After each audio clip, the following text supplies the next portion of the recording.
Hello students, I am Mohammad Maruf Siddiqui, your science teacher. Today we will discuss about one more topic from chapter first. The name of chapter first is matter and its nature.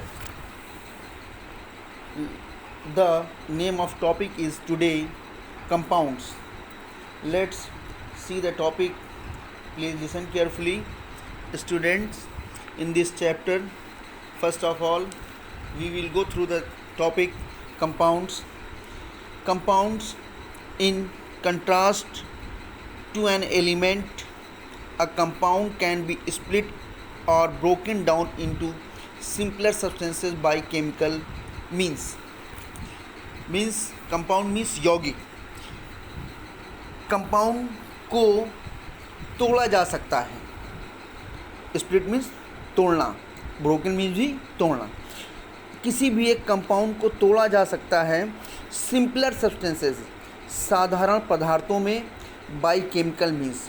By chemical means से मेरा यहाँ पर जो relation है वो ये chemical change यानी रासायनिक परिवर्तन के द्वारा किसी भी एक कंपाउंड को, किसी भी एक यौगिक को रासायनिक परिवर्तन के द्वारा साधारण पदार्थों में तोड़ा जा सकता है.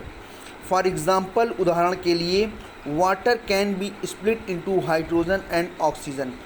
पानी को तोड़ा जा सकता है हाइड्रोजन और ऑक्सीजन में, क्योंकि पानी का जो सूत्र होता है वो H2O यानी दो एटम आपके हाइड्रोजन के होते हैं और एक एटम आपका ऑक्सीजन का होता है.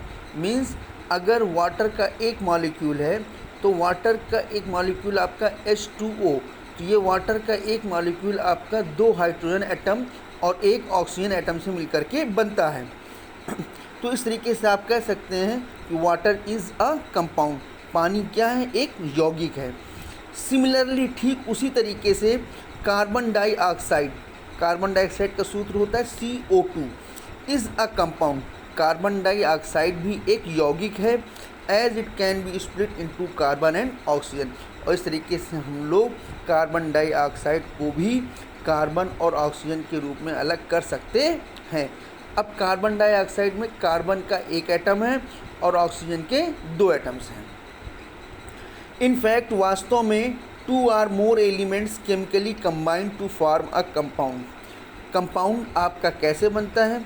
वास्तव में देखा जाए, जब दो या दो से अधिक एलिमेंट्स रासायनिक रूप से आपस में मिलते हैं तो इन एलिमेंट के रासायनिक रूप में मिलने से आगे जो हमारा प्रोडक्ट बनता है वो कंपाउंड कहलाता है. इन अ केमिकल कॉम्बिनेशन, रासायनिक संबंध में, the elements combine only in a fixed proportion. जो एलिमेंट्स तत्व होते हैं ये केवल एक निश्चित अनुपात में जुड़ते हैं. फॉर एग्ज़ाम्पल, उदाहरण के लिए, 1 gram of hydrogen will combine with 8 gram of oxygen to form 9 gram of water. कि अगर हाइड्रोजन का 1 ग्राम ऑक्सीजन के 8 ग्राम के साथ कंबाइन करेगा तो ये दोनों मिलकर के वाटर का 9 ग्राम बनाएंगे. And 9 gram of water will always contain 1 gram of hydrogen. तो आप ये कह सकते हैं कि जो 9 ग्राम ऑफ वाटर है उसमें हमेशा 1 ग्राम हाइड्रोजन होगा और 8 ग्राम आपका ऑक्सीजन होगा.